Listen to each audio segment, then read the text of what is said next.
Hey everyone, it is Mike Phoenix, Pokemon. I'm here from Hero Gaming to do another Pokemon Pocket guide. This is the 2026 special event. This is against the Zygarde EX deck. And as always, we're going to do the non-EX version of the deck plus the 12 cards from the current set, which is the Pulsing Aura set. And since you guys asked in the comments, I'll also do a farming guide for you guys to just put a deck and to just keep winning the battles. So for the non-EX challenge, we're actually going to base the deck off an older deck. It is the Golurk deck. Basically, if you don't know or you forgot, it's basically the top 3 cards of your deck. And for everyone that has a retreat cost of 3 or more, it does 60 damage. So for you gamblers out there, this is a perfect deck because the damage is not guaranteed. 4 cards are going to be older. And then the next 12 are going to be the cards from the newest set, Pulsing Aura, which are just going to be any cards that you have pulled that have a retreat cost of 3 or more. So there's no specific cards you need for those 12 other than they just need a retreat cost of 3 or more. Also, for the 12 Pokemon that have a retreat cost of 3 or more, make sure they are non-basics. Do not put basics. So you can have the Regirock, Regice, Registeel. Do not add those because yes, they are cost 3 or more, but if they're basics, so it doesn't make sense to have them in your, having that be your starting Pokemon.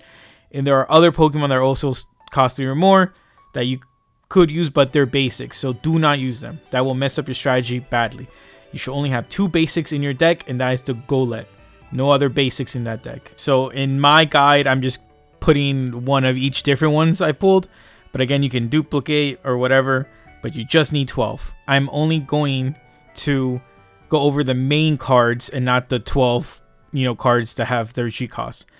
The first card, of course, is going to be the Golett. It's a 2-of, and it just does 20 damage. And it has a retreat cost of 3, so this actually does, benefit your deck as well. The next card is just the Golurk. The Golurk, basically, like I just mentioned at the beginning, you're going to look at the top 3 for every card that has a cost of 3 or more. It does 60 damage, and then you shuffle your deck. And you play 2 of these. The next card is a Pokeball, just in case your Golurk is about to die and you need to find the Golett to put another one out.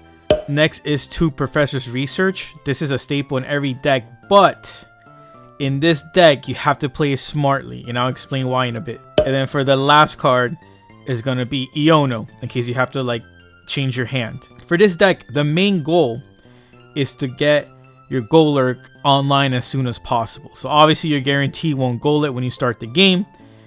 And as soon as possible, you need to get that Golurk. If you have it in your opening hand or you draw into it, perfect. Do not use Professor's Research.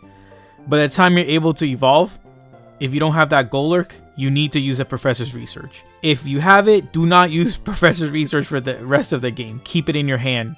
Even though it's a dead hand or a dead card in your hand, it works because you want to have the least amount of cards in your hand. So when you look at the top 3 cards of your deck, you're almost guaranteed to do 180 damage. And same with Yugioh. If your whole hand is just cards that have, cost 3 or more, and you have, Professor's Research or Pokeball in your deck still, it would be good to use the Yugioh to just, shuffle your hand, and then hopefully you get those Professor's Research and Pokeball. So basically, you kind of want to have a bricky hand because you don't want to have your hand full of those cards that have a retreat cost of 3 or more. So that's the only thing that's weird about this deck, is that you still play the Professor's Research because you need to rush that Golurk, but once you have it, you don't play that card. You want it as a brick in your hand.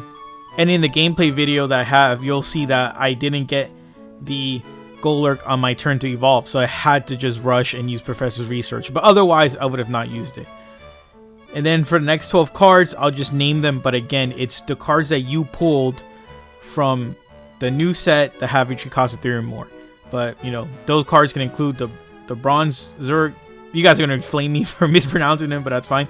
The Camerupt, the Ursaring, the Beartic, the Blissey, the Melmetal, the Tangrowth, the Emboar, the Sandaconda, the Colossal, the Quagsire, and the Scoutland.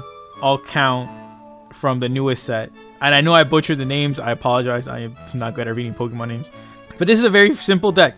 Like I said, the only complicated part is going to be knowing when to hold and when to not use Professor's Research or the Pokeball. But this has a high chance of winning because it's doing 180 damage. And then also, the bot loves to put that field, the stadium that does 20 damage against EX. So you'll always do 20 more. So theoretically, best attack, you're doing 200. So, you know, you can one-shot mostly everything. Now, moving on to the next deck, which is the Auto Win deck. It's the same deck I kind of mentioned in the comments. I didn't do it in the last video, but I did leave it in the comments. It's going to be the Mega Venusaur. This deck is a powerhouse. I can't even think of a better deck to be farming with. But just to quickly go over it, if you haven't read the comments or just haven't seen the deck, you're gonna use one Bulbasaur. That's your only basic in the game. Then it's gonna be 2 Ivysaurs. Then it's gonna be 2 Mega Venusaur EX. This will do, I believe, 120 damage and then make the Pokemon fall asleep and poison. So it will just shred through. Next is the Quick Growth Extract. 2 of those to evolve, you know, your Bulbasaur into Venusaur. Sorry, your Bulbasaur into Ivysaur or your Ivysaur into Mega Venusaur. Next is the Lucky Ice Pop, just for healing in case you get attacked, plus a little bit gambling for you guys. Although if you're using the auto winner, it won't really matter. Then next is the Leaf Cape, just to give more HP to your Pokemon. You don't want to get one-shotted early on with well, maybe not one-shotted, but to add more HP to your Bulbasaur and Ivysaur. Next is 1 Professor's Research. I don't think 2 is needed really. Once you get the Ivysaur and Venusaur online, you don't really need to use it. 2 Erica, just for healing the 50 damage on a grass Pokemon. Next is the 1 Red, just to do extra damage against the you know, EX, Zygarde, or whoever you're fighting.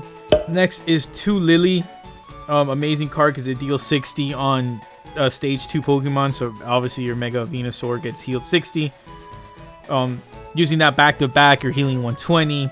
Obviously, if you use that with Erica, it'll be 110. Next up is 2 Arvin, because you need either the Quick Extract or the Leaf Cape. So getting heads or tails still benefits you, right? If you get the heads, you get the Quick Growth Extract, or actually the Lucky Ice Pop. And if you get tails, you get the tool, so you get the Leaf Cape.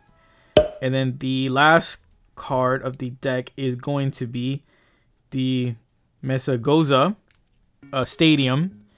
And that is because you need to get the Ivysaur and Venusaur online quick. So when you flip the coin, if you get heads, it adds a random Pokemon to your hand. So there have been multiple times where I have a hand where it doesn't have the Ivysaur, and getting the heads gets me the Ivysaur. Same if I have the Ivysaur and I don't have the Venusaur, this could possibly get you the Venusaur that you need. As always, you know, leave a like, comment, and subscribe. I appreciate everyone, you know, that watches these videos. This game is fun to me, and I kind of like building these decks just to have fun with them. If you guys have any more comments, questions, I probably will say, just gotta know people ask. I don't think running Sabrina or Cyrus is good in this particular challenge. I think you just need to go ahead and just keep attacking what's up in the front. As always, I'll put a gameplay video of me getting the challenge completed, although this video is a bit troll because they didn't even get the Zygarde online. So, but we did complete the challenge. I'll see you guys soon, because again, this was a special event, 2026 special event. So I assume there's going to be another drop event that's going to be for the actual Pulsing Aura set. So I'll, you know, relax and watch the rest of the video and appreciate it.